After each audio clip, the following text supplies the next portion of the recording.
কাঠচাপার cutting থেকে কি করে নতুন গাছ তৈরি করা যায় সেটা আজকে আমরা দেখব। এর জন্য আমরা দুটো ডাল নিয়েছি।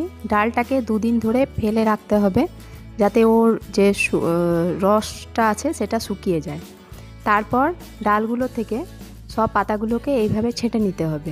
একটা দুটো পাতা রেখে বাকি পাতাগুলোকে ছেঁটে একদম পরিষ্কার করে দিতে হবে। তারপর এই কাটিংগুলোকে আমরা লাগাবো। এই কাটিং লাগানোর জন্য কিভাবে মাটি প্রস্তুত করেছি সেটা আমি পরে আপনাদেরকে বলবো। এখন কাটিংগুলোকে আমরা এই মাটির মধ্যে লাগিয়ে নেব। মাটিটাকে পুরোপুরি জল দিয়ে আমরা ভেজাবো না। মাটিটা প্রস্তুত করার পরে একে একটু স্প্রেয়ার দিয়ে স্প্রে করে মাটিটাকে ভিজিয়ে নেব। পুরোপুরি জল দিয়ে ভেজাবো না। এই গাছের জল কিন্তু খুব সেনসিটিভ ব্যাপার।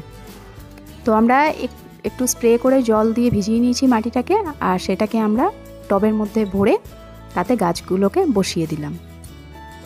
আপনারা অনেকবার জানতে চেয়েছিলেন কিভাবে কাঠচাপার কাটিং লাগানো হয়, লাগালেও বাঁচছে না। আপনাদের জন্যই ভিডিওটা করা, তো আপনারা প্রথম থেকে শেষ পর্যন্ত ভালো করে দেখুন। এভাবে লাগাবার পরে আমরা স্প্রে করে দেব। স্প্রে করার পরে 3-4 দিন রেখে দেবো ছাওয়াতে। তারপরে আমরা ফুল সানলাইটে রেখে দেবো। আর যখন মাটি একদম শুকিয়ে যাবে তখন জল দেব। নমস্কার বন্ধুরা, আমি নুপুর, আপনাদের প্রিয় চ্যানেল হ্যাপি গার্ডেনে সবাইকে স্বাগত জানাই।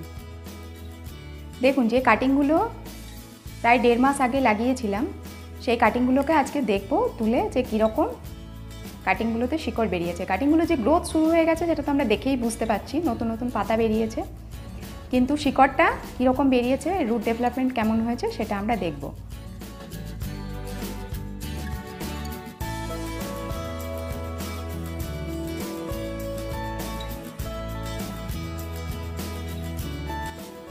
দেখুন কী রকমের শিকড় বেরিয়েছে।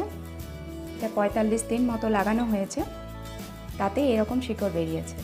এরপর আমরা এগুলোকে বড় পটে লাগিয়ে দেব। এটা একটা হলো, আর একটা দেখুন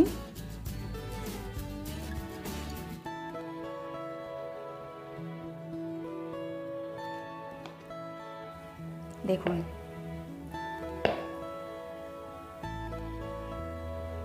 দেখুন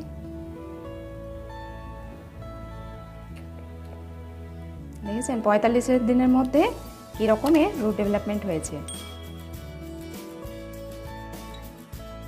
বালি, গার্ডেন সয়েল আর কিচেন ওয়েস্ট কম্পোস্ট সমান সমান এর মাটি তৈরির জন্য শুধু এটা একটা জিনিস খেয়াল রাখবেন, গাছটা ডালটা বসানোর পরে জলটা একটু খেয়াল রাখবেন। এতে জল কম হলেও চলবে, কিন্তু বেশি হওয়া যাবে না। বেশি হলে কিন্তু গাছটা মরে যাবে।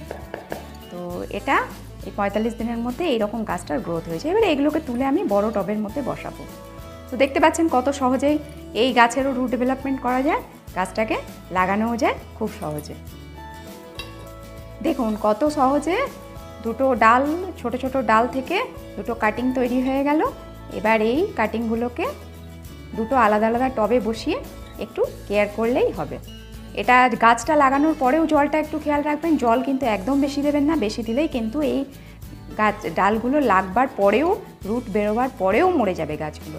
তো একে জল একটু কম দিলে সহ্য করে নেবে, কিন্তু বেশি দেওয়া যাবে না, বেশি দিলেই কিন্তু গাছগুলো মরে যাবে।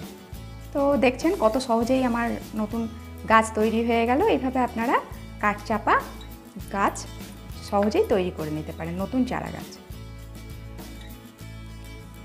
এই গাছটা লাগাবার সময়ও ওই রকম সম পরিমাণ গার্ডেন সয়েল, সমান পরিমাণ সাদা বালি, যেটা কনস্ট্রাকশনের কাজে লাগে, আর কিচেন ওয়েস্ট কম্পোস্ট বা পুরনো গোবর সার বা পুরনো পাতা পচা সার সমান সমানভাবে নিয়ে গাছটাকে লাগাবেন। আর যখন 1 মাস পেরিয়ে যাবে তখন এটার মধ্যে যেরকম দেওয়া হয় এনপিকে 19-19-19 বা 18-18-18 বা 20-20-20 গাছের পাতায় স্প্রে করব। আর গোড়াতে 15 দিন অন্তর অন্তর, প্রথম 15 দিন অন্তর দেব খোল পচা তরল সার পাতলা করে, আর পরের 15 দিনে দেব সবজি পচা তরল সার। যদি আপনারা না জানেন কীভাবে বানাতে হবে তাহলে আমি ডেসক্রিপশানে লিঙ্ক দিয়ে দেবো, আপনারা ওখান থেকে দেখে নেবেন। আর মাঝে মাঝে 1 মাস 1.5 মাস পরে একটু ফাঙ্গিসাইড পাতলা করে গুলে এখন দিয়ে দিতে হবে, কেননা এখন তো ছোটো গাছ, ওই খাবার দিলে হয়তো ফাঙ্গাসের প্রবলেম হতে পারে। যদিও হবে না, শীতকাল পড়ে গেছে আর অসুবিধা হবে না, শীত ওই জন্য বর্ষাকালে দেওয়া হয় না খোল পচা জল। তো এখন অসুবিধা হবে না, কিন্তু তবুও মাসে একবার কি 2 মাসে একবার একটু ফাঙ্গিসাইড পাতলা করে গুলে দিয়ে দিতে পারেন। ব্যাস এটাই এর কেয়ার, আর সেরকম কিছু করার দরকার নেই। এর মধ্যে পেস্ট অ্যাটাক একদমই হয় না। এমনি সাধারণত যখন আপনারা বাগানের মধ্যে নিম তেল স্প্রে করবেন তখন এতেও মাঝে মাঝে দিয়ে দিতে পারেন, অসুবিধা নেই। তবে স্পেশাল কোনো পেস্টের অ্যাটাক হয় না বা স্পেশাল কোনো পেস্টিসাইড দেওয়ারও দরকার পড়ে না। যদি নিম তেল বাজারে কেনেন তাহলে সেটা একটা নির্দিষ্ট পরিমাণে যত ppm-এর থাকবে সেই হিসেবে কনসেন্ট্রেশনটা ক্যালকুলেট করে ডাইলিউট করে দেবেন। আর যদি বাড়িতে বানান তাহলে বাড়িতে বানানোরও প্রসেস আমার দেওয়া আছে, ডেসক্রিপশানে লিঙ্ক দিয়ে দেবো, আপনারা দেখে নেবেন চাইলে। সেটা ওই 5 ml 1 লিটার জলে দিয়ে ওর মধ্যে একটু সামান্য শ্যাম্পু বা কোনো ডিশ ওয়াশ বা হ্যান্ড ওয়াশ একটু দিয়ে 2-3 ফোঁটা দিয়ে ভালো করে মিক্সড করে ওটাকে প্রত্যেকটা গাছে স্প্রে করে দেবেন। তখন এই গাছগুলোকে একটু স্প্রে করে দেবেন। ব্যাস এটাই এর কেয়ার, আর কিছু করার দরকার নেই। ভিডিও যদি ভালো লাগে অবশ্যই লাইক করবেন, চ্যানেলটিকে সাবস্ক্রাইব করবেন। কোনো প্রশ্ন থাকলে অবশ্যই কমেন্ট করবেন। আর আপনারা আগে জানতে চেয়েছিলেন যে কাঠচাপার ডাল কিভাবে লাগানো যায়, কিভাবে গ্রো করা যায়। অনেকেই ছবিও দিয়েছেন যে একটা ডাল পেয়েছি কিভাবে লাগাবো, তো সেই জন্য আপনাদের জন্যই এই ভিডিওটা করলাম। আশা করি আপনাদের উপকার হবে। এরপরেও যদি আপনাদের কোনো প্রশ্ন থাকে অবশ্যই কমেন্ট করবেন। আজকে এই পর্যন্তই, নমস্কার।